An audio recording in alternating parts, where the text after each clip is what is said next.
देख देख के सीखना इंसान स्टार्ट करता है, बट ये है ना कि आपको खुद भी ट्राई करना पड़ेगा। तो खुद मतलब लग जाता था कभी कभी, तो 3-4 घंटे जा रहे हैं, एक क्वेश्चन नहीं बन रहा, कहाँ से क्या हिंट दे, इतने सारे पॉसिबिलिटीज बन रहे हैं, इतनी सारी चीजें होती थी। But like I have always invested my time in that thing. मैंने हमेशा अपना टाइम इन्वेस्ट किया है, बनाने की कोशिश की, और एंड तक वो बन के ही जाता है। ऐसा नहीं होता, और कभी कभी हाँ नहीं बन पाती है, फ्रस्ट्रेशन हो जाता है बहुत ज़्यादा कि ये बन क्यों नहीं रही है। तो फिर एंड में कोई वो नहीं होता, तो हम देख लेते थे कि इसका क्या सोल्यूशन है, फिर गलतियां पता चलती थी।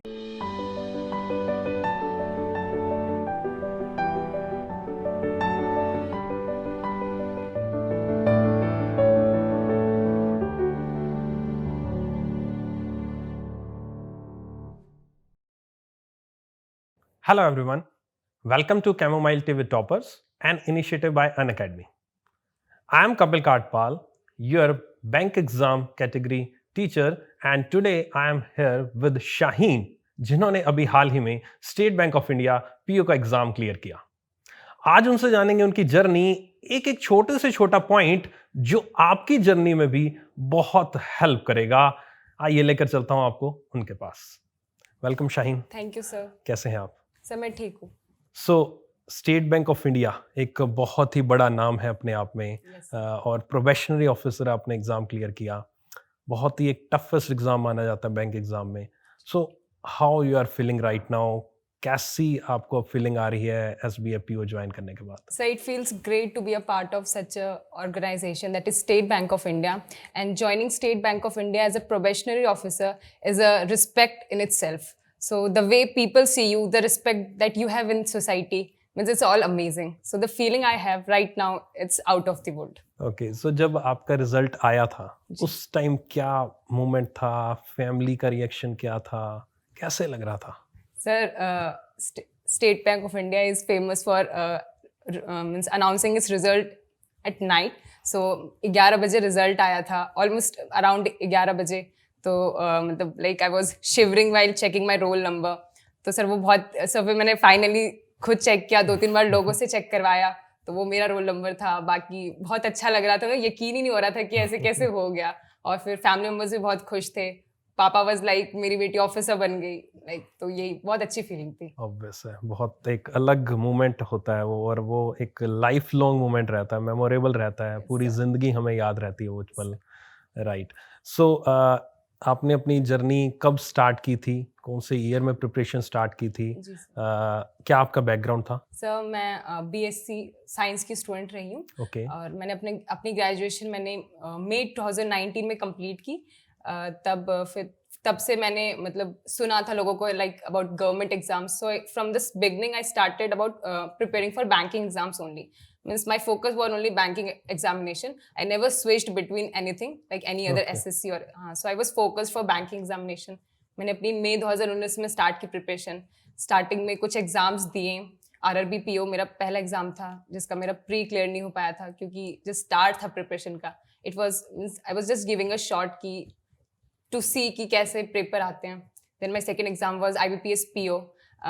आफ्टर 3 months ऑफ प्रिपरेशन मैंने वो उसका प्री क्लियर कर लिया था, बट अनफॉर्चुनेटली मैं मेंस क्लियर नहीं कर पाई थी, क्योंकि मुझे पता ही नहीं था कि प्री और मेंस की तैयारी एक साथ की जाती है। आई वॉज ऑल अबाउट कि प्री क्लियर करना है, प्री क्लियर करना है, तो वो हो गया।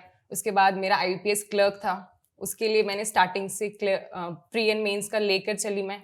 और तो उसमें मेरा mains like I was passed in the final list, तो मेरा उसमें पंजाब नेशनल बैंक में सिलेक्ट हो गया था, but I didn't joined it.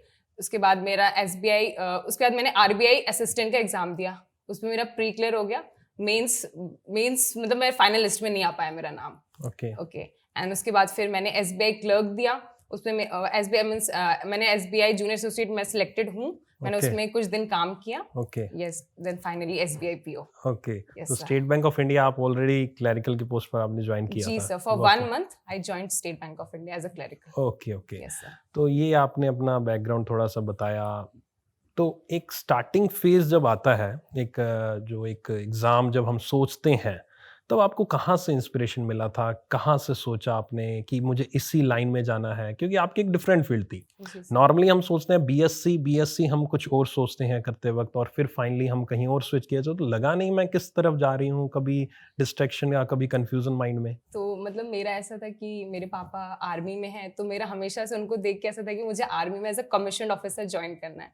But the reality behind that कि क्या चीज़ें होती है, क्या स्ट्रगल होती है as a female to being a part of that, I changed my like thought कि नहीं, मतलब एक हमें होता है ना, एक कंफर्टेबिलिटी चाहिए होती है, एक बैठ के आराम से काम करना, like for a women, and आगे एक रिस्पॉन्सिबिलिटी भी होती है। तो वो सोच के फिर like from my some friends I heard about this banking examination. मैंने उसके बारे में सारी रिक्वायरमेंट्स देखी कि क्या क्या होता है उसमें, किस हिसाब से प्रिपरेशन होता है। एंड बैंकिंग रिक्रूटमेंट बहुत ही फास्ट होता है, साल में इतने सारे एग्जाम्स होते हैं, आपको बहुत सारी अपॉर्चुनिटीज मिलती है कि एक नहीं तो नेक्स्ट एग्जाम आप क्लियर कर ही लोगे।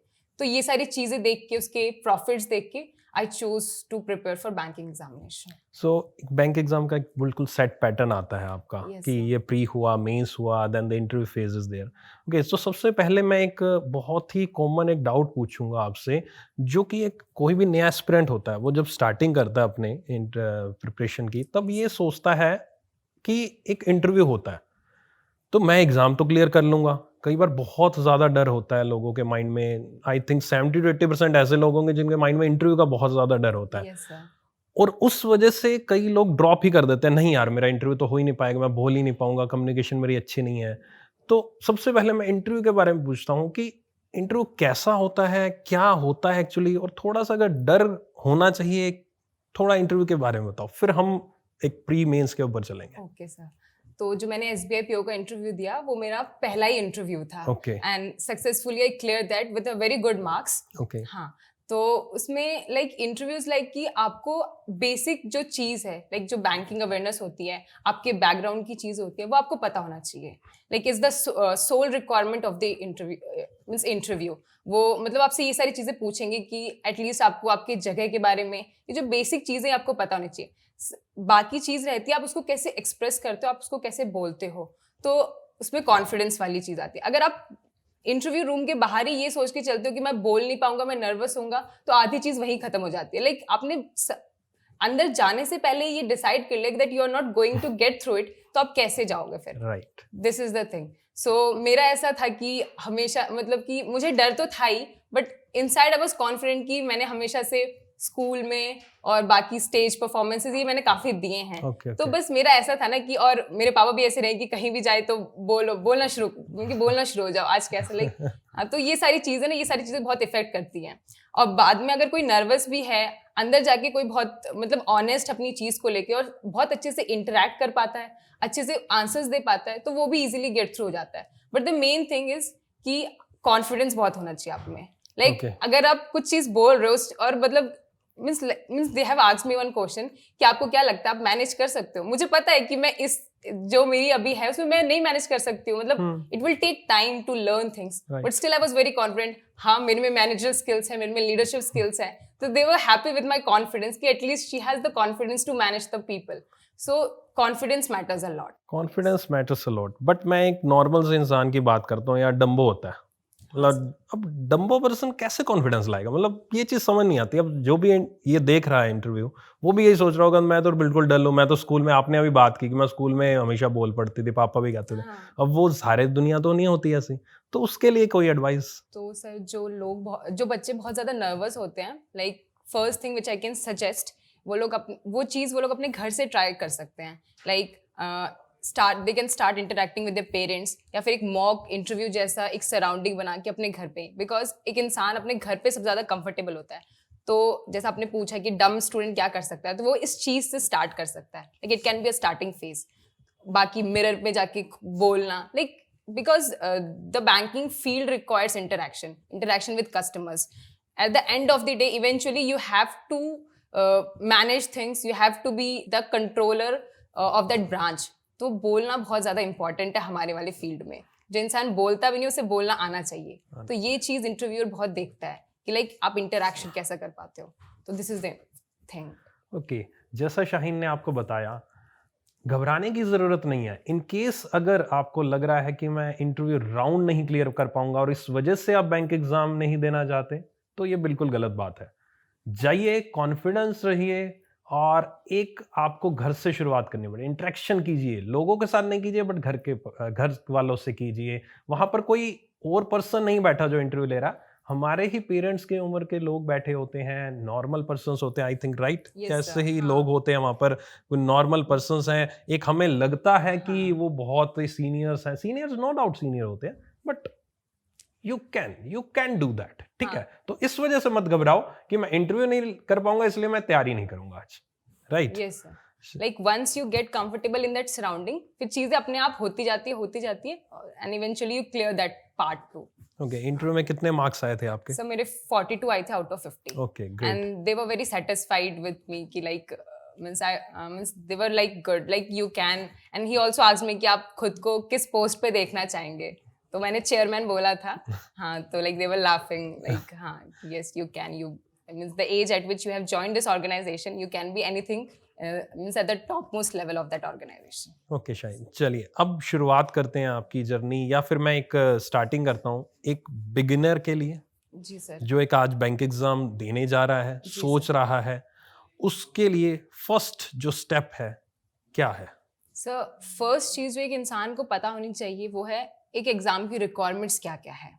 जैसे कि मतलब उन्हें सिलेबस का तो पता होना ही चाहिए। फिर the second and the most important thing is the source, कि सोर्सेज क्या क्या होने चाहिए। क्योंकि लोग कभी कभी जो चीज़ रिक्वायर्ड होती है उसको ना देख के किसी गलत सोर्स पे जाते हैं, फिर बाद में वो गिल्ट फील करते हैं कि काश मैंने ये चीज़ पहले कर ली होती तो मेरा इतना टाइम नहीं वेस्ट होता, मेरा पहले सिलेक्शन हो जाता है, ऐसा कुछ।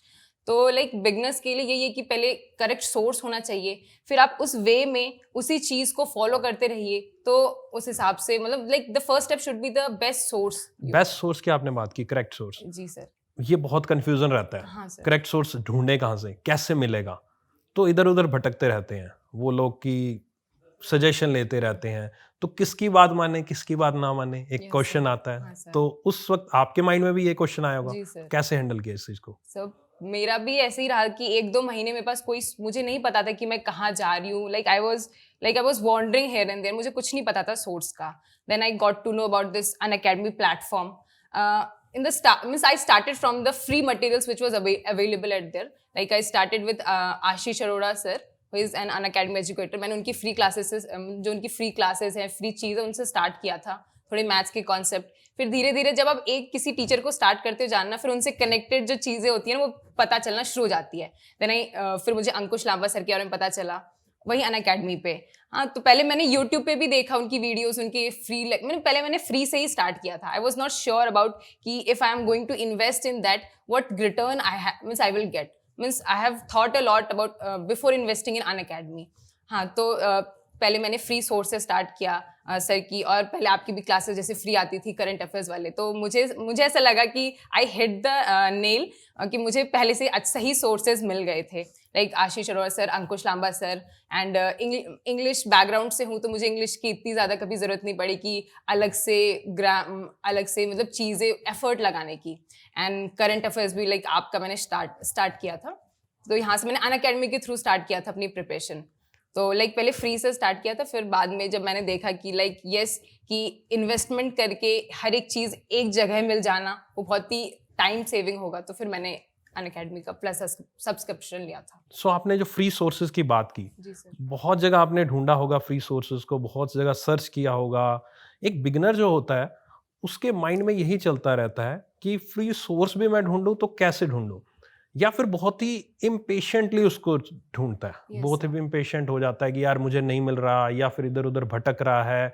तो एक स्टार्टिंग में कितना टाइम एक बिगिनर को देना चाहिए इन सब चीजों को सोचने के लिए, इन सब चीजों को ढूंढने के लिए? क्योंकि वो बहुत ही क्विकली आना चाहता है। वो कहता है कि जस्ट मुझे आज मैंने सोचा और मैं कल से प्रिपरेशन स्टार्ट कर दूं। क्या ये रियलिटी है कि प्रिपरेशन नेक्स्ट डे से स्टार्ट हो जाती है? नो सर, ऐसा रियलिटी नहीं होता, क्योंकि इतने सारे लोग हैं, इतने सारे टीचर्स अवेलेबल है। हमारी किसके साथ ट्यूनिंग जाएगी, हमें किसका समझ में आएगा, वो वेरी करता है पर्सन टू पर्सन। मैंने भी स्टार्टिंग में बहुत चीज़ें स्विच की, मतलब लाइक कुछ चीज़ ऐसा लगता है कि ये पढ़ा रहे कि नहीं यहाँ पे ये चीज़ अच्छा है, नहीं यहाँ पे ये चीज़ अच्छा है, तो एक डायलेमा हो जाता है लोगों में। लेकिन फिर बट यही है ना कि हमें लाइक स्विच करने में जो एक टाइम वेस्ट होता है तो वो तो होता ही है, तो उसमें टाइम लगता है करेक्ट सोर्स मिलने में, like it takes time. But यही है कि लाइक यू हैव टू, मतलब एक कनेक्शन आपको बिल्डअप करना होता है इस टीचर के साथ, क्योंकि फिर एक इंसान इसका देखता है फिर वो छोड़ देता है। तो लाइक तुम्हें इन्वेस्ट करना पड़ेगा थोड़ा टाइम ये चीज सोचने में कि आपके लिए बेस्ट क्या है, आपको किसका समझ में आता है, क्योंकि पर्सन टू पर्सन वो वेरी करता है।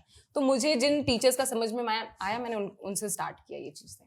शाहीन ने एक बहुत अच्छी बात कही यहाँ पर कि सोर्सेज जो आप ढूंढना चाहते हो, जो आपको चाहिए सोर्सेज, उनको ढूंढने के लिए आपको टाइम देना पड़ेगा। आप ये मत सोचिए कि मैं आज तैयारी शुरू कर रहा हूं तो मुझे नेक्स्ट डे से मेरी प्रिपरेशन फुल फ्लेज लेवल पे चलनी जाए और मैं बहुत अच्छे से पढ़ना स्टार्ट कर दूं।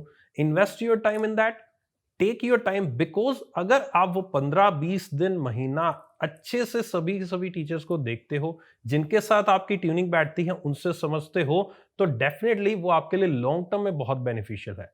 इन केस अगर आप कुछ ऐसा गलत चुन लेते हो तो आपको लॉन्ग टर्म में वो चीज बेनिफिट नहीं देगी, वो आपको नुकसान पहुंचाएगी। तो इसलिए इट्स बेटर कि टेक योर टाइम, अच्छे से उस चीज को देखो, अच्छे से समझो। एक ट्यूनिंग बहुत इंपॉर्टेंट होती है एक टीचर के साथ या किसी भी सोर्स के साथ। कोई भी आप मटेरियल लेते हो या कोई भी सोर्स फॉलो करते हो, उनके साथ ट्यूनिंग बैठना बहुत इंपॉर्टेंट है। ट्यूनिंग बिठाइए और देन गो फॉर इट, और डेफिनेटली आप उस चीज को हिट कर पाओगे। राइट? Yes sir. ओके, तो हम स्टार्ट करते हैं प्रीलिम्स एग्जाम की प्रिपरेशन से। आपने स्टार्टिंग में बताया कि मैंने एग्जाम दिया, वो मेरा क्लियर नहीं हो पाए। रीजन क्या रहे और क्या आप कहना चाहेंगे कि क्या मेरे से गलतियां हुई और कैसे स्टार्ट करना चाहिए? हाँ, तो मैंने लाइक मैथ्स के लिए मैंने आशीष सर को फॉलो किया था, उनके टारगेट्स जो भी रहते थे, लाइक दिन में डेली आपको like you have to be consistent and you have to be boring like in your schedule, कि आपको रोज सिंप्लीफिकेशन के क्वेश्चंस, क्वाड्रेटिक के questions, number series, data interpretation, ये सारी चीज़ें आपको करनी है। तो ये डेली करती थी। फिर उसके बाद अर्थमेटिक की उनकी क्लासेस मैंने स्टार्टिंग से ही ली और मतलब क्वेश्चंस फिर अलग से सॉल्व किए। और फिर प्री में आपकी एक्यूरेसी अच्छी होनी चाहिए और आपकी स्पीड भी बहुत अच्छी होनी चाहिए, like for the pre part. तो मैं ये करती थी कि मैंने क्लास ले ली, क्वेश्चन सॉल्व कर लिए, उसके बाद बहुत सारे प्लेटफॉर्म्स है, वहाँ पे टाइम बाउंड क्विजेज आते थे, लाइक 10 मिनट्स के क्विज, तो उस 20 मिनट्स के क्विज, तो उसमें बहुत सारे क्वेश्चन आते, तो मैं वो बहुत ज़्यादा लगाए हैं मैंने। तो उससे क्या है ना, मेरी एक्यूरेसी भी अच्छी हो गई और स्पीड भी अच्छी हो गई। तो ये छोटे छोटे क्विजेस लगा के like you can uplift your like this. तो मैंने इस तरीके से मैथ्स के प्री के लिए किए थे, लाइक बी वो अर्थमेटिक के टाइम बाउंड क्विज हो 10 मिनट्स वाले।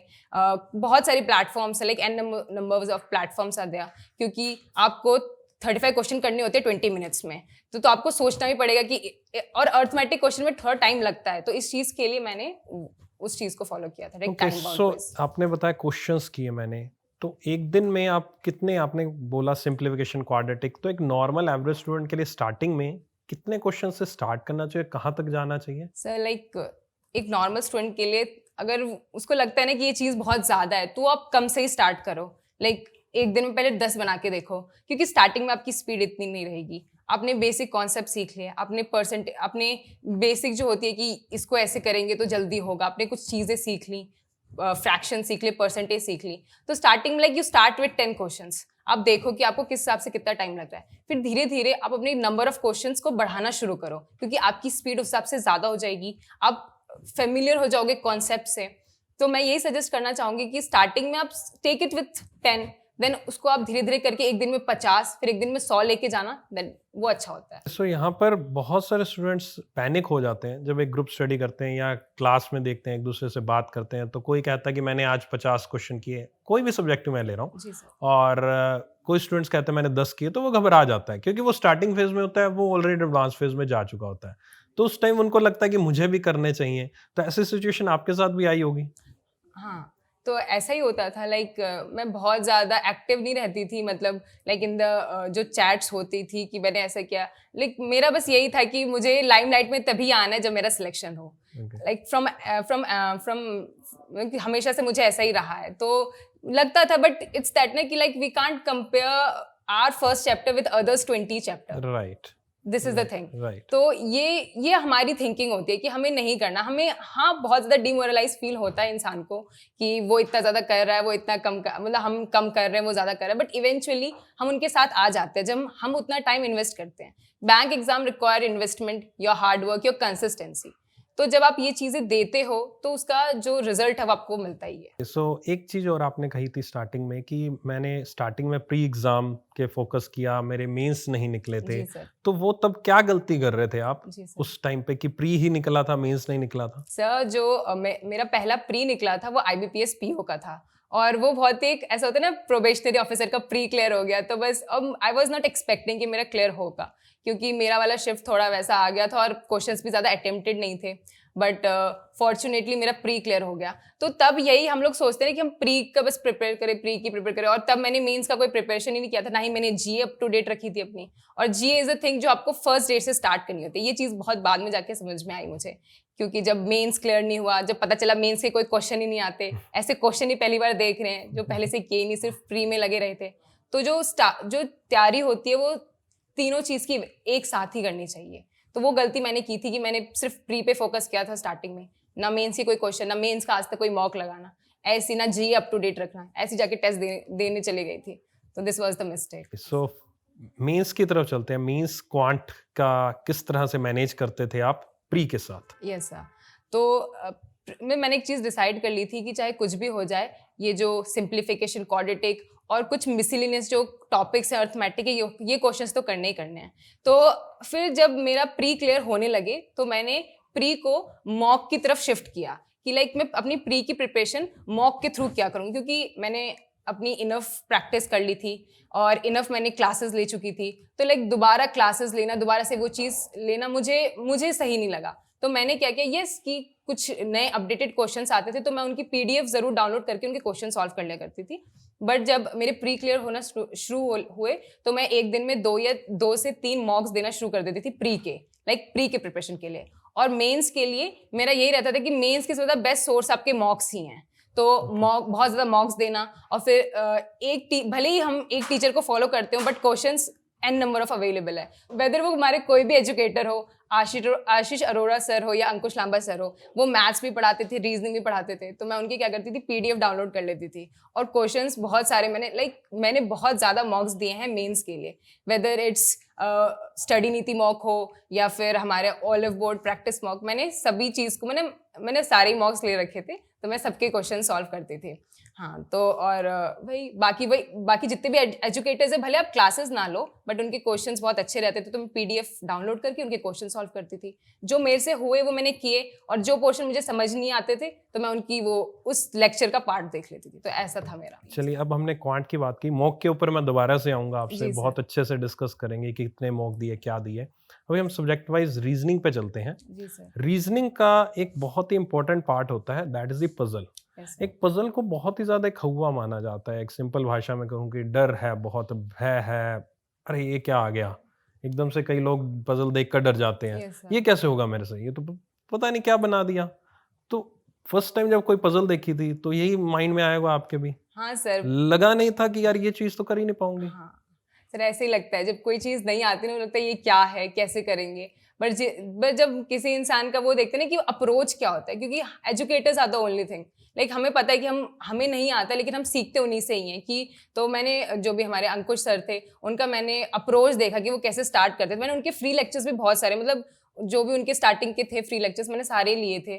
तो धीरे धीरे करके पहले उनके अप्रोच देखे, फिर खुद से भी ट्राई किया काफ़ी कि कहाँ से वो चीज़ पिकअप कर सकते हैं, कहाँ से वो चीज़, like it all needs investment. कि आप अपना टाइम दो उस चीज़ में, भले एक छोटी सी पजल हो उसमें आपको एक पूरा दिन लग जाए, बट एटलीस्ट खुद से ट्राई करने की कोशिश करो। स्टार्टिंग में कोई भी पजल, मैं प्री लेवल की पजल की बात करता हूँ, कितनी देर लग गई एक पजल को बनाने में? सर स्टार्टिंग में तो पहले मुझे कुछ समझ ही नहीं आता था कि कहाँ से स्टार्ट करूँ। इट्स लाइक ये क्या है, देख के तो ऐसे ही लगता है। फिर मतलब मुझे स्टार्टिंग में लग जाते थे, लाइक हाफ एन आवर लग जाते थे कि कहाँ से स्टार्ट करूँ, कैसे स्टार्ट करूँ। बट एक राइट अप्रोच पता चलता है ना कि ये चीज़ होती है, ये पॉइंट होता है जहाँ से आपको स्टार्ट करना होता है। फिर धीरे धीरे बहुत सारी चीज़ होती है जो आपको लाइक जो अगर हमारा सेटिंग अरेंजमेंट वाला हो उसको हम एज अ थ्रेड करके भी उसको यूज़ कर सकते हैं, थ्रेड वाले मेथड से कर सकते हैं जो मैंने अंकुश लांबा सर से सीखा था। तो ये सारी चीज़ें होती है कि वो चीज़ें अपडेटेड चीज़ें आपको पता होनी चाहिए एटलीस्ट, ये नया है, ये नया, हम इसको यूज कर सकते हैं।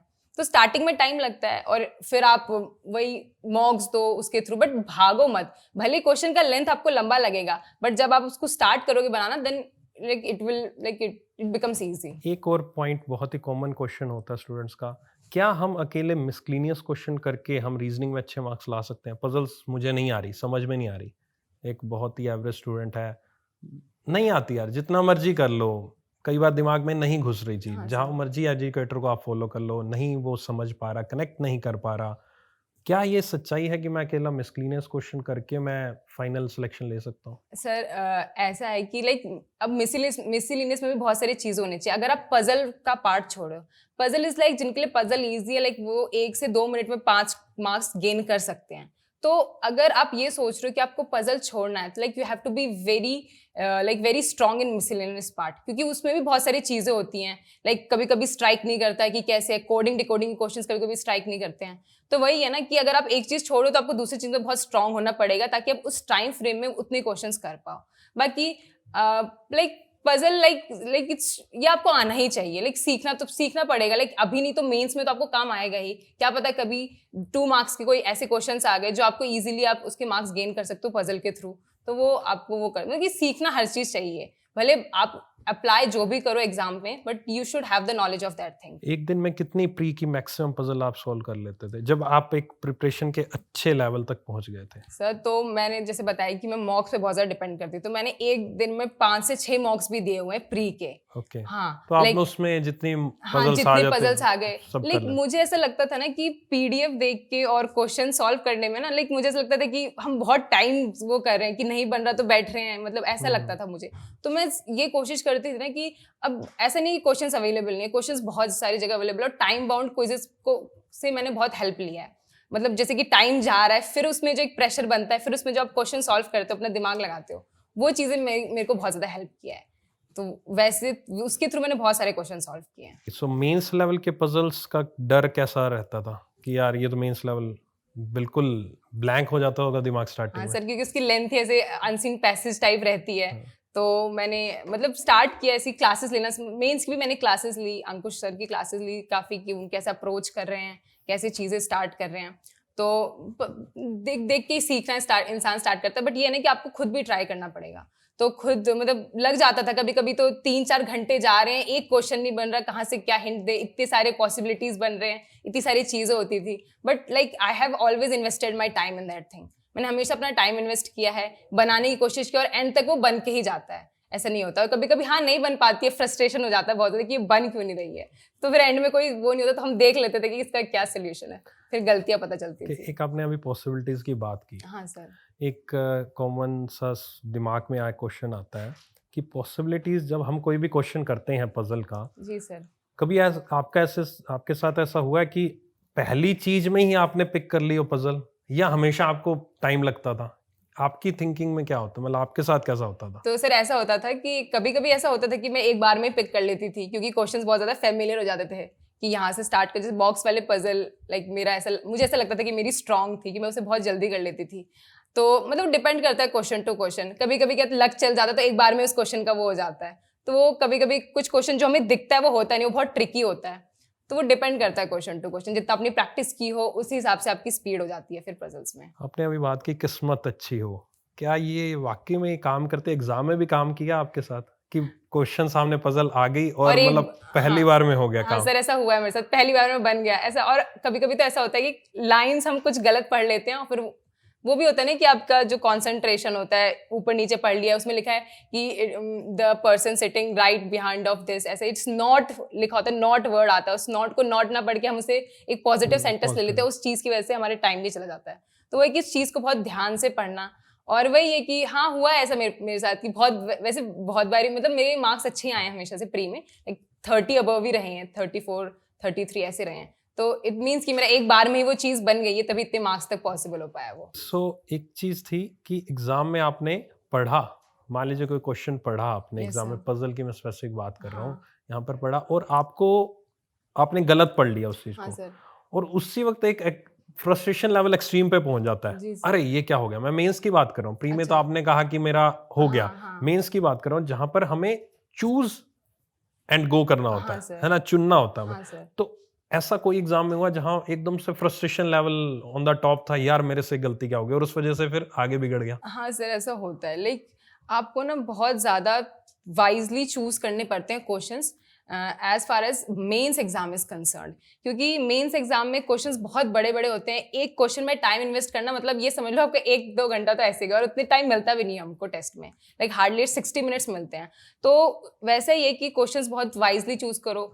मैंने मेंस में पजल्स अवॉइड ही किए हैं जितना मुझे याद है। मैं कभी भी बड़ा पजल नहीं देखती थी। पहले मैं जो भी हमारे बाकी क्वेश्चन होते थे लाइक स्टेटमेंट वाले क्वेश्चंस और बाकी जो मिसलेनियस वाले क्वेश्चन थे, कोडिंग डिकोडिंग और बाकी जो हमारे क्वेश्चंस आते हैं उन पे मैं उसको चूज करती थी। बाद में जो छोटे पजल्स होते थे उनको फिर बाद में करती थी। मैंने अवॉइड किया है मेंस में पजल, क्योंकि मुझे लगता था like from my personal experience, मुझे ऐसा मेरे साथ 1-2 बार हो चुका है कि मैंने क्वेश्चन पढ़ा है, फिर वो लगता है ना कि नहीं ये नहीं हो पाएगा, इसमें बहुत सारे एलिमेंट्स हैं। तो वही है कि चूज योर क्वेश्चंस वाइजली, और ये तभी होगा जब आपने इनफ मॉक्स दिए हो, इनफ आपकी प्रैक्टिस हो कि हाँ अगर ये पजल्स नहीं तो हम किसी और चीज से मार्क्स निकाल सकते हैं। तो ऐसा होना चाहिए। Choose your question wisely. Yes sir. क्या एक मेंस एग्जाम में जब एक कैंडिडेट बैठा है, क्या आपके पास उस वक्त इतना टाइम या इतना दिमाग लगता है कि इंसान के पास कि मैं इन क्वेश्चन से चुनूं और फिर करूं? सर ये चीज तभी आप आती है जब आपने बहुत ज्यादा खुद को एक एग्जाम वाले इन्वायरमेंट में रखा होता है, जब आपने खुद 3-3.5 घंटे बैठ के वो एग्जाम दिया होता है। जब आप ये बहुत ज्यादा कर लेते हो ना, तभी बहुत ज्यादा कॉन्फिडेंस लेवल आ जाता है कि चलो जब हम जाएंगे तो हम यही क्वेश्चंस करेंगे। और हाँ, कभी कभी वो मिसलेनियस वाले क्वेश्चंस नहीं बनते हैं, बट ऐसा नहीं होता कि पूरे पजल से ही भरे होते हैं क्वेश्चंस। मिसलेनियस वाले भी क्वेश्चन होते हैं, स्टेटमेंट वाले क्वेश्चंस होते हैं। अगर आपकी अच्छी है, कॉम्प्रिहेंसिव स्किल्स अच्छे हैं आपके, तो आप स्टेटमेंट वाले क्वेश्चंस कर सकते हो, और डेटा सफिशिएंसी वाले क्वेश्चंस कर सकते हो, मिसलेनियस के कोडिंग डिकोडिंग वाले क्वेश्चंस कर सकते हो।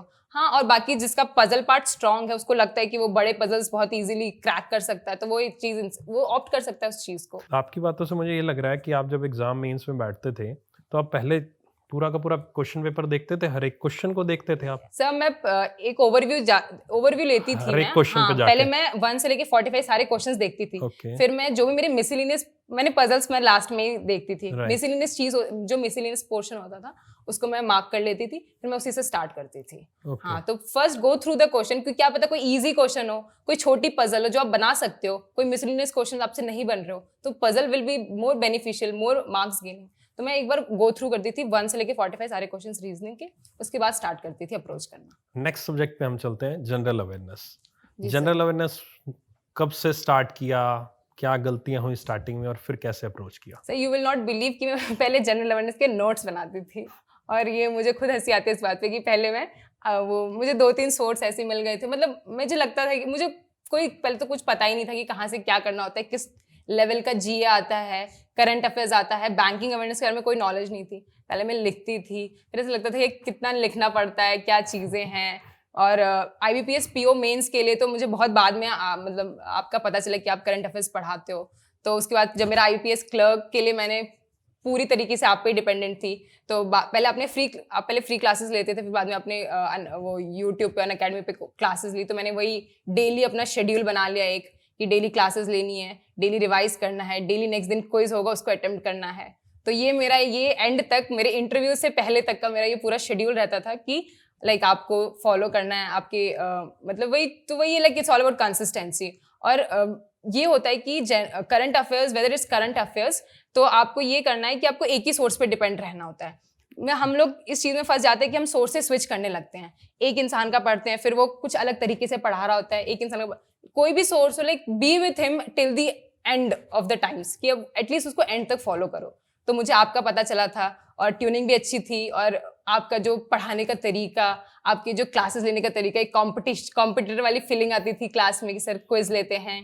तो ये सारी चीज़ें इंसान को प्रोवोक करती है टू परफॉर्म बेटर।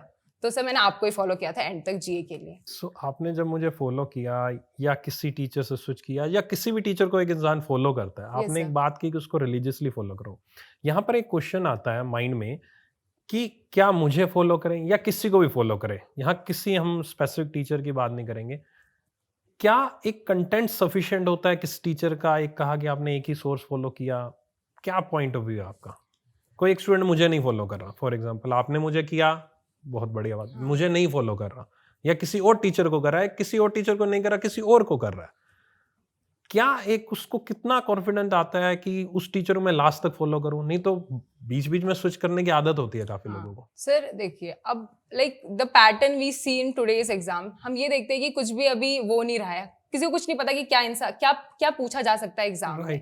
हम अपनी तरफ से पूरी कोशिश कर सकते हैं। The thing we can do is कि हमें स्विच नहीं करना अपने सोर्सेज के बीच में।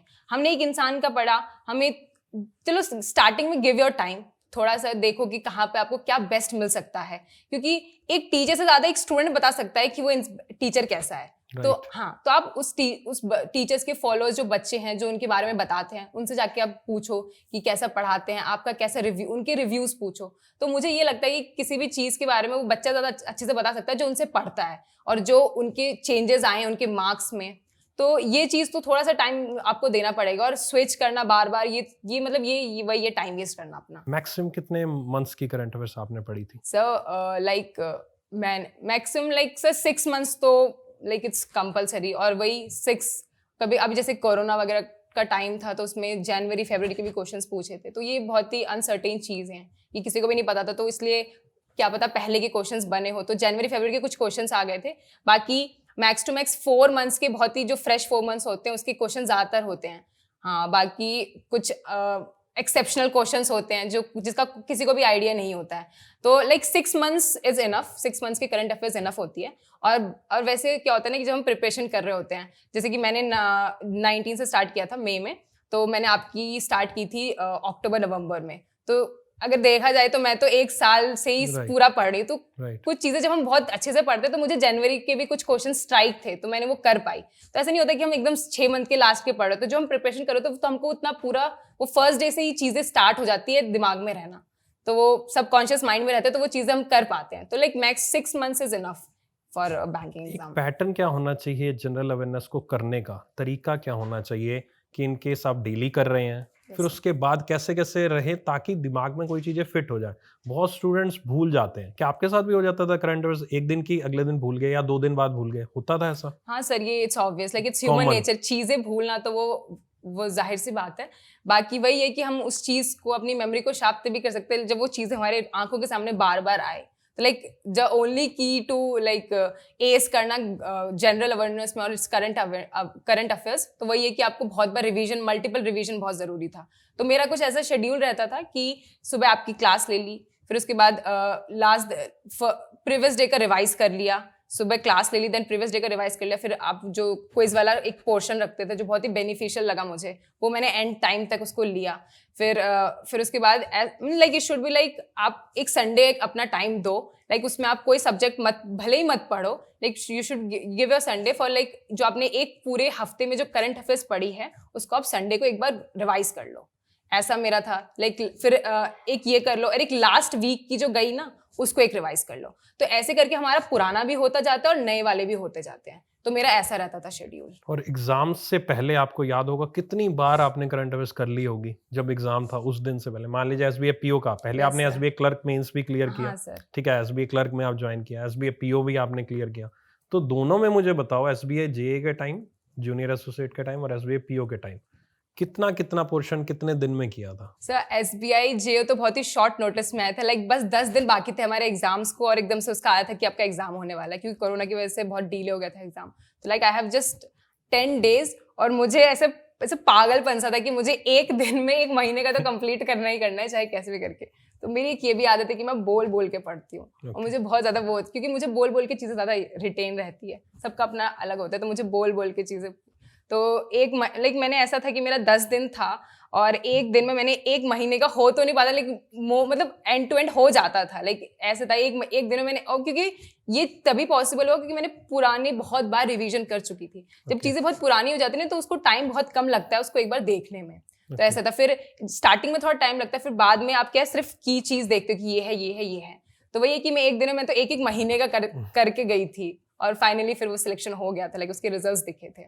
और बाकी आपके आपने इतने ज़्यादा क्लासेस लिए हैं अनअकैडमी पे, इतने ज़्यादा क्विजेज लिए हैं वो मैं like I was a daily followers of you, भले क्योंकि एंड में मैंने कोई क्लासेस नहीं ली थी, क्योंकि मैंने क्लासेस लेना छोड़ दी थी, मैं मॉक्स पे डिपेंड करती थी और एक आपके क्लासेस थे। तो आपने भी इतनी बार अपनी खुद इतनी मेहनत की, इतने क्लासेस, इतनी बार रिवीजन करवाना, इतनी सारी चीजें, तो बहुत ज्यादा अच्छे से वो दिमाग में चल गई थी। ऐसे नींद में भी कोई बोल देना ये क्या है ये क्या है, तो हम बोल सकते थे उसका आंसर।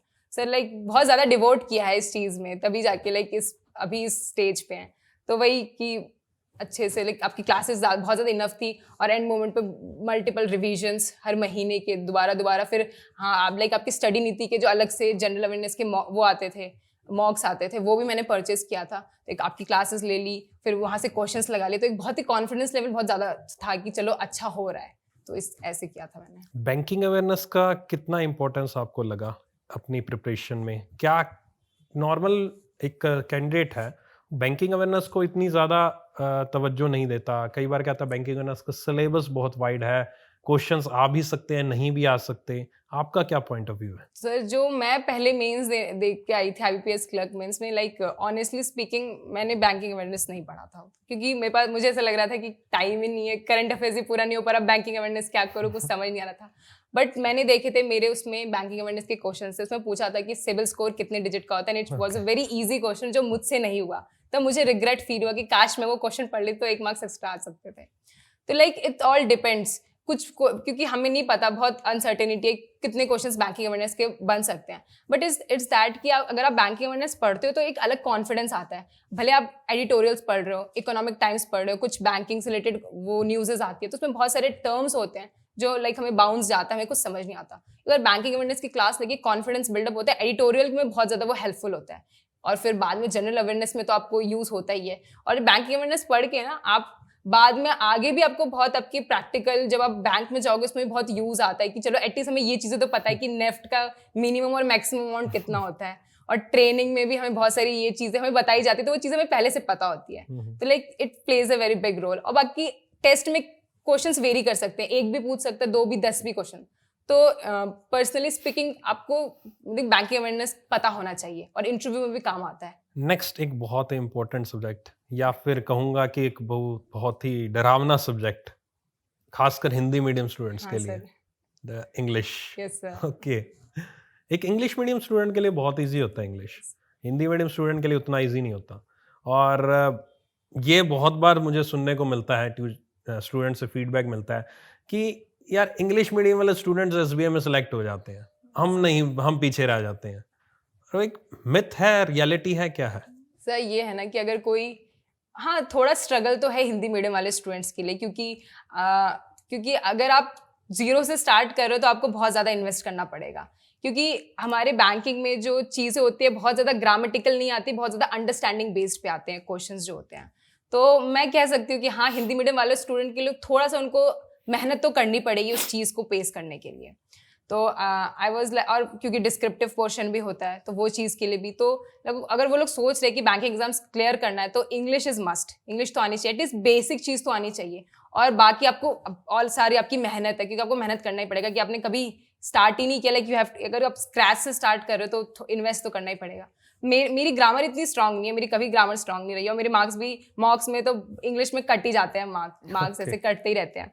फिर हमको भी एक टाइम को ऐसा लगता है कि यार हमारी इंग्लिश इतनी खराब है, जबकि इंग्लिश मीडियम स्कूल में पढ़े और हमेशा से इतने सही, मतलब अच्छे से हमेशा से मार्क्स इतने अच्छे आए हैं।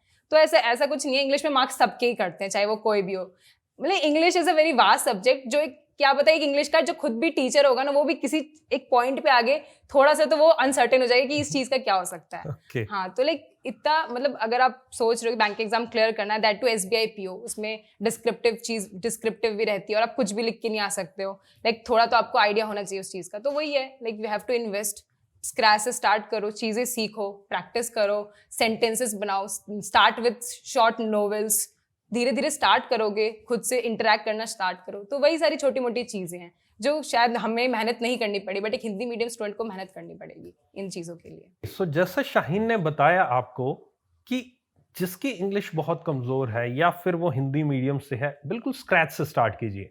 आप एक चीज ये माइंड में रखिए ना कि आपने रीजनिंग हुआ, चाहे मैथ्स हुआ, या फिर आपका जनरल अवेयरनेस सब्जेक्ट हुआ, वो भी तो आपने बिल्कुल स्क्रैच से स्टार्ट किया था, बिल्कुल बेसिक से स्टार्ट किया था ना। तो वैसे ही इंग्लिश को लीजिए, आपका इंटेलिजेंस लेवल और एक दूसरे कैंडिडेट का इंटेलिजेंस लेवल हो सकता है आपका अच्छा हो और आप उनसे इंग्लिश में बेटर परफॉर्म करें, लेकिन ये एक जंग है जो हमें शुरुआत कभी ना कभी तो करनी पड़ेगी ना, और उस जंग को शुरुआत जब हम करेंगे तो डेफिनेटली सक्सेस जरूर मिलेगी। डरो मत, इंग्लिश से घबराओ मत, स्टार्ट करो और करना शुरू करोगे, अल्टीमेटली बहुत अच्छी हो जाएगी आपकी इंग्लिश भी। राइट। सो शाहीन, एक ग्रामर का पोर्शन कितना आपको लगता है इंग्लिश में बहुत इंपॉर्टेंट रोल प्ले करता है? सर लाइक बेसिक ग्रामर तो आनी चाहिए, लाइक जो वर्ब ये सारी चीज़ें होती है, लाइक इसके लिए मैंने खुद क्लासेस ली थी क्योंकि मैं ग्रामर में अच्छी नहीं थी। क्योंकि मेरे मार्क्स कटते थे मॉक्स में, तो मुझे बहुत बुरा लगता था कि इसमें भी मार्क्स क्यों कट रही है, तो ईजी सी चीज़ है। लाइक मैंने ग्रामर के लिए एक दो चीज़ रेफर की थी, वो बेस बना लिया था। बाकी एक बार ग्रामर आ जाए तो हमारे बैंकिंग एग्जाम में क्या होता है, कॉम्प्रिहेंसिव चीज़ें ज़्यादा होती है, लाइक आपके अंडरस्टैंडिंग बेस्ड पे। तो वही है कि ज़्यादा प्रैक्टिस करो उस चीज़ की, अनसीन पैसेजेस वगैरह करो, तो उससे आपका वो चीज़ बिल्डअप हो जाएगा। डिस्क्रिप्टिव भी काफी इंपॉर्टेंट होता है, उसकी प्रिपरेशन के बारे में? सर अब जैसे कि हम रोज़ रोज़ एडिटोरियल पढ़ते ही रहते हैं, और तो वो कुछ चीज़ें मतलब रोज़ एडिटोरियल पढ़ रहे हैं, कुछ हमें ट्रेंडिंग जो टॉपिक्स हैं, हॉट टॉपिक्स हैं, उन चीज़ के बारे में नॉलेज तो होना मस्ट है। लाइक इट्स लाइक अगर आप एडिटोरियल पढ़ रहे हो तो लाइक इट्स ओके कि आपको उस चीज़ के बारे में पता है।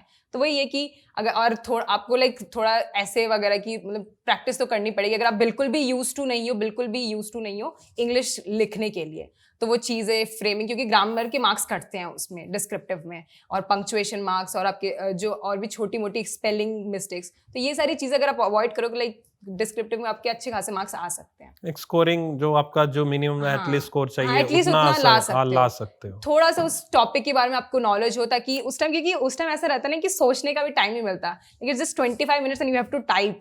तो वही है कि और अगर लेटर हो तो उसका फॉर्मेट पता होना चाहिए पहले से, ये नहीं कि पहले आप जाके एक्सपेरिमेंटल कर रहे हो एग्जाम में जाकर कि नहीं छोड़ो डिस्क्रिप्टिव कुछ नहीं है, कुछ भी लिख के आ जाएंगे, ऐसे नहीं होता। Like you have to be like basic चीज़ें हैं उसके मार्क्स कटते हैं, लाइक पंक्चुएशन हुआ, लेटर का फॉर्मेट हुआ, और हाँ अगर आपने वर्ड्स एक्सीड किए हैं तो इस चीज़ की प्रैक्टिस करके जाओ। हैव नॉलेज अबाउट एवरीथिंग कि ये रिक्वायरमेंट्स है डिस्क्रिप्टिव के, तो आप आराम से कर लोगे उस चीज़ को। अब एक बहुत ही इंपॉर्टेंट चीज पर आता हूं मैं, Yes, जो बहुत बार आपने बीच में बात की उसके बारे में, Yes, that is the mock test. Yes कितने मॉक टेस्ट से स्टार्ट किया, कब देना स्टार्ट किया? पहले तो ये चीज बताओ कि कब देना स्टार्ट किया था मॉक, क्या पहले दिन से या कुछ महीने बाद? सब पहले तो मुझे बहुत डर लगता था कि मॉक्स क्यों देना है, पहले पूरी तैयारी करते हैं, सब कुछ करते हैं, उसके बाद मॉक्स देंगे आराम से। तो स्टार्टिंग के तो एक महीने तो मैंने ऐसे ही गया, कुछ मॉक्स नहीं दिए, बस क्लासेस देखती थी, ये मतलब मतलब क्लासेस देख लिया, क्वेश्चंस बना लिए, बस। मॉक्स तो मेरे को ऐसा डर सा लगता था, एक फोबिया था लाइक मॉक्स का। फिर मैंने देखा ना कि, और मैंने एक स्टार्टिंग में हम लोग ऐसे लगता है कि क्यों ज़्यादा इन्वेस्ट करें, तो कोई एक ऐसे ही कोई मिनिमल प्राइस का एक मॉक था, तो मैंने उसको ले लिया था। तो बट फिर बाद में मैंने अब जैसे लोगों से सुन के ही पता चलता है ना कि अच्छे कौन से हैं, तो तो वही फिर मैंने सबसे पहले प्रैक्टिस मॉक का लिया था, तो मैंने वहाँ से स्टार्ट किया। तो वो एक होता है ना कि ट्यूनिंग बैठ जाती है मॉक्स के साथ, तो वैसा हो गया था। फिर मैं एकदम बहुत ज़्यादा कंफर्टेबल हो गई थी प्रैक्टिस मॉक के साथ। मैंने उसके भी मॉक्स दिए हैं, चाहे वो सेक्शनल मॉक्स हो, मेंस के सेक्शनल मॉक्स हो, प्री के हो सेक्शनल मॉक्स, उनके क्विजेज हो। तो मैंने प्रैक्टिस मॉक से स्टार्ट किया था, लाइक जो मुझे एक अच्छा मॉक लगा। फिर उसके बाद मैंने ऑलिव बोर्ड का भी लिया था, और फिर बाद में सुन के मतलब सुनती थी कि ये भी अच्छा। तो मेरा एक और फ्रेंड था, तो हम लोग क्या करते थे, हाफ करके ले लेते मॉक्स। Okay. हाँ, तो मतलब ऐसे कि हाफ प्राइस देना पड़ता था, तो ऐसे करके लाइक एक अच्छा फ्रेंड होना भी बहुत इंपॉर्टेंट है, कि कैन हेल्प यू फाइनेंशियली। तो ऐसे करके हम दोनों ने मिलके मॉक्स खरीद लिए थे। तो हम लोग क्या करते थे, और मेरा कुछ ऐसा रहता था लाइक मैं क्या करती थी, जब मेरे एकदम बेसिक कॉन्सेप्ट्स क्लासेस हो गई, तो मैंने ना एक 1 मंथ पहले ना एक शेड्यूल बना लेती थी मॉक्स का, कि मुझे ये दिन ये वाले मॉक्स देने हैं, वेदर इट्स प्री और वेदर इट्स मेंस, और मैं वो चीज़ करती थी एट एनी कॉस्ट। तो मेरा ना 1 महीने पहले ही पूरे मंथ का शेड्यूल बना लेती थी मॉक्स का, क्योंकि मैं मॉक्स मुझे बहुत फेवरेट होने लगा था, like it's मॉक्स is the only thing कि वो एग्जाम लाइक वो मुझे बहुत अच्छा लगता था कि लाइक, तो वो मैंने एक शेड्यूल बना लिया था और मॉक्स देना शुरू करती थी। तो वही बाकी मैंने, और फिर बाद मैंने स्टडी नीति के भी मॉक्स लिए थे उस SBI PO के लिए, तो वो काफ़ी बेनिफिशियल था, मुझे उसके क्वेश्चंस काफ़ी अच्छे लगे। और बाकी ऑलिव बोर्ड जो मैंने सुना, ऑलिव बोर्ड के क्वेश्चंस मुझे थोड़े टफ लगे, बट ये है ना कि like you have to be prepare for worst, तो उसके भी मैंने दिए। लाइक ओवरऑल मिला के मैंने सारे मॉक्स के मैंने हर एक क्वेश्चन ट्राई किए, लाइक जहाँ से भी जो मिला उसको बटोर लिया, ऐसा करके मैंने मॉक्स काफ़ी ज़्यादा दिए हैं सर। प्री एग्जाम से पहले कितने प्री एग्जाम के मॉक्स आप दे देते थे? सर प्री एग्जाम से पहले लाइक अब लास्ट के एक हफ्ते, मान लीजिए 15 दिन है। हाँ 15 दिन है। 15 दिन हाँ, तो 15 दिन में तो वही है कि एक दिन में आप max to max like minimum आप 2 तो दो ही, ऐसे करके। तो मैं टाइम वाइम तो देखती नहीं थी, एक बार दो, फिर आप एक बार एनालाइज कर लो कि क्या क्या चीज़ें वो हो रही हैं। तो मैं इंग्लिश को कभी, मेरे को ऐसा लगता था इंग्लिश में गलतियाँ होती है, लेकिन फिर भी मैं देख लेती थी। बाकी रीजनिंग मैथ्स की अच्छे से एनालिसिस करती थी, कैसे क्या होना है। फिर वही दो दो, फिर जब धीरे धीरे टाइम जा रहा है तो भले 3 दे दो। एक दिन पहले आपको ज़्यादा मार्क्स देने की जरूरत नहीं है, लाइक बी रिलैक्स्ड, क्योंकि marks can't decide our future, like क्योंकि वो तो किसी भी लेवल के होते हैं। तो लाइक इट्स लाइक मैं देती थी, काफी ज्यादा मैंने मार्क्स दिए हैं सर। और मेंस का मॉक दिया आपने प्री से पहले, कितने दिए थे? सर प्री से पहले, लाइक जब मुझे ये रियलाइजेशन हुआ ना कि मेंस और प्री की एक साथ करनी होती है प्रिपरेशन, तब मैंने मॉक्स, मतलब मैंने प्री मेंस में दोनों ही, मैंने बताया ना मैंने शेड्यूल बनाया था, तो उसमें प्री मेंस दोनों इंक्लूडेड थे। तो मैं एज अ संडे या फिर किसी और दिन, और मैंने कभी भी पहले सबमिट करके मॉक नहीं दिया। मैं हमेशा 3.5 घंटे बैठ के मॉक देती, चाहे कुछ भी हो जाए, चाहे ये बहुत एक कॉमन चीज होती है, कई लोग मैंने कहते हैं सुना है बहुत ज्यादा सबमिट करके मॉक देना, बट ये चीज मुझे बिल्कुल भी एक्सेप्टेबल नहीं। मुझे ऐसा लगता है फिर क्या फायदा, फिर हम खुद को जज कैसे करेंगे, क्योंकि यही इन्वायरमेंट रहेगा हमारे टेस्ट के एग्जाम। कभी कभी ऐसा रहता था कि 45 minutes like I am like sitting, मुझे कुछ नहीं आ रहा मैथ से, but still I am struggling कि चाहे कुछ भी हो जाए, क्योंकि यही सिचुएशन आती है हमारे एग्जाम्स में कि हमें कुछ नहीं आ रहा होता, हम स्विच कर रहे होते क्वेश्चन के बीच में। ऐसा भी हुआ है मेरे साथ। तो मैं हमेशा 3.5 घंटे बैठ के मॉक देती थी, फिर उसके बाद एनालिसिस करती थी। और प्री के बाद मेंस एग्जाम से पहले कितने डेली का एक देते थे, एक दिन छोड़ के देते थे? तो कैसे कभी सर ऐसा होता था ना कि जीए ज्यादा पढ़ना है, तो उस दिन मैं ना सेक्शनल मार्क्स दे देती थी, लाइक सिर्फ रीजनिंग के दे दिया, सिर्फ मैथ्स के दे दिया, हाँ तो ऐसे, और सिर्फ इंग्लिश का दे दिया। तो बट मैं सेक्शनल भी मतलब अपने शेड्यूल के हिसाब से उसे वो कर लेती थी। अगर टाइम नहीं है बट स्टिल यू हैव थोड़ा सा देना है, तो सेक्शनल दे दो, सेक्शनल मार्क्स दे दो। टाइम है कि आप आज मॉक देने बैठे हो तो मॉक दो, उसका अच्छे से एनालिसिस करो। मेंस एग्जाम का मॉक सेम डे एनालिसिस करते थे? हाँ सर, सेम डे हो जाता था कंप्लीट। हाँ, और कभी कभी कुछ रह जाता तो मैं एक दिन टाइम रखती थी, एक दिन की, उस दिन मॉक्स नहीं देने, उस दिन एनालिसिस ही करना है सिर्फ। आपने ऐसा भी किया कि एनालिसिस ही किया है? हाँ, सिर्फ एनालिसिस किया, क्योंकि वो चीज बहुत इंपॉर्टेंट है कि ये क्वेश्चन हमसे बने नहीं है तो क्यों नहीं बने हैं। तो मैंने एक दिन ऐसा भी रखा था कि मुझे याद रहते थे कि इस टेस्ट का एनालिसिस रह रहा है, तो मैं ये करती थी पूरे दिन बैठ के उससे एनालिसिस। यहाँ पर बहुत सारे कैंडिडेट्स वो हो जाते हैं, इम्पेशेंस हो जाता है कि यार आज तो मेरे पास, मैं पूरा दिन एनालिसिस क्या करता रहूंगा क्या? वो बहुत से सबसे ज्यादा the important thing is analysis, कि आपको क्या नहीं आ रहा है, कुछ नई चीजें, कुछ क्वेश्चंस नहीं बनते थे तो मैं उसको देख लेती थी, कैसे कहाँ से, जहाँ से बेस्ट चीज मिलती थी मैं उसको लेने की कोशिश करती थी, बस लाइक दिस। ओके शाहीन, अब हम कुछ रैपिड फायर करेंगे आपके साथ। कुछ रैपिड फायर क्वेश्चंस, बहुत ही क्विकली आंसर करना। Yes sir. जो आप माइंड में एकदम से कुछ भी जो आ जाए आपके। पहला क्वेश्चन आपके सामने, अब ये तो नहीं कहूँगा आपके कंप्यूटर स्क्रीन पर, ठीक है? Yes sir. कोई ऐसी जॉब जिसमें आप बहुत ही हॉरिबल हो, मतलब पसंद भी नहीं है और करना भी नहीं चाहते? Sir teaching. Okay. I can't teach very well. Okay, मतलब टीचिंग बिल्कुल पसंद भी नहीं? नहीं, हाँ like but I can get horrible, like मुझे अगर किसी बच्चे को समझ नहीं आएगा तो मैं तो मार दूंगी, क्यों नहीं समझ आ रहा। ओके। अपना होम टाउन कभी लीव करना चाहोगे या हमेशा होम टाउन में रहना पसंद है आपको? सर मेरे पापा आर्मी में, तो होम टाउन में जाने का तो मौका ही नहीं मिला मुझे कभी। तो मैं तो घूम ही रही हूँ हमेशा से। ओके, ठीक है। आपकी ड्रीम जॉब जो बहुत ही फैसिनेटिंग आपको लगती हो, बचपन में कभी सोचा यार ये मैं बनूंगा या ये मैं बनूंगी, क्या था वो? सर पता नहीं बच्चे कैसे सोच लेते हैं ये सब, डॉक्टर इंजीनियर। मेरी तो कोई ड्रीम ही नहीं था मेरा बचपन में कि मुझे ये बनना है। मुझे तो ग्रेजुएशन के बाद पता चला कि अच्छा बैंकिंग करनी है मुझे। ओके। नेक्स्ट 10 सालों में आपने आपको कहाँ देखते हैं? सर नेक्स्ट 10 सालों में मैं खुद को as a scale chief manager देखना चाहूँगी स्टेट बैंक ऑफ इंडिया का। बैंकिंग सेक्टर में ही? हाँ, बैंकिंग सेक्टर में ही देखना चाहोगे। और बैंकिंग सेक्टर आपने चूज किया इसके लिए? Right, okay.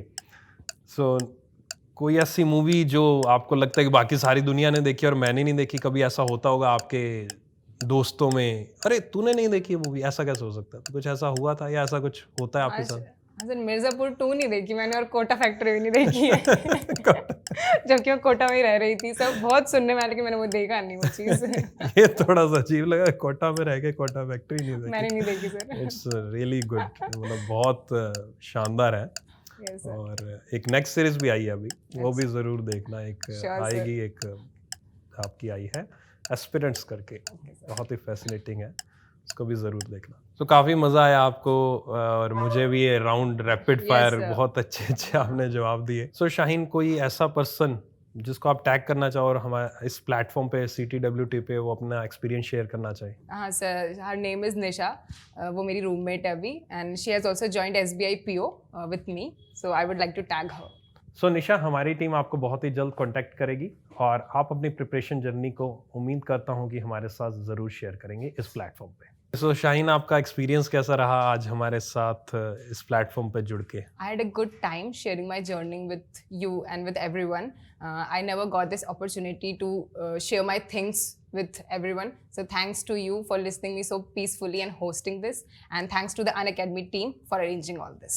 सो शाहीन, कोई एडवाइस एक एस्पिरेंट को देना चाहेंगे अपनी तरफ से? The one thing which I want to share to the beginners and the one who are ongoing on their journey to be a banker is that, like, to be consistent, be hardworking, and eventually you will get the fruits of your struggle. Shaheen, आपने बहुत ही एक अच्छी advice दी aspirants को जो एक banker की journey की तरफ है, बैंकर बनना चाहते हैं। और आज आपके साथ बहुत अच्छा लगा आपकी एक्सपीरियंस को समझकर, आपकी जर्नी को जानकर। और यही एक मैं चीज़ कहना चाहूँगा सभी के सभी एस्पिरेंट्स जो इस वक्त यहाँ पर देख रहे हैं मुझे, शाहीन से बहुत कुछ आपने सीखा होगा, बहुत कुछ समझा होगा। कंसिस्टेंसी मेंटेन करनी बहुत ही ज़रूरी है। बहुत ही अड़चनें आएंगी आपके जर्नी में, बहुत ही उतार चढ़ाव, बहुत ही अजीब अजीब सिचुएशन देखने को मिलेंगी। बट अगर आप कंसिस्टेंट हैं, अगर आप में डेडिकेशन है, तो डेफिनेटली वो एक दिन ज़रूर आएगा। जैसे शाहीन की ज़िंदगी में वो दिन आया है, वैसा ही आपकी ज़िंदगी में वो दिन आएगा। और एक ना एक दिन अपने आप को आप एक बहुत ही शानदार पोजीशन में और एक बहुत ही रेप्यूटेड पोजीशन में आप देख पाएंगे। बस टिके रहना, डटे रहना, लगे रहना, रुकना नहीं, थकना नहीं, बस चलते रहो, चलते रहो, चलते रहो। चल उठ जा, let's crack it, जोर दे लगा, let's crack it, भीड़ को छोड़ दे।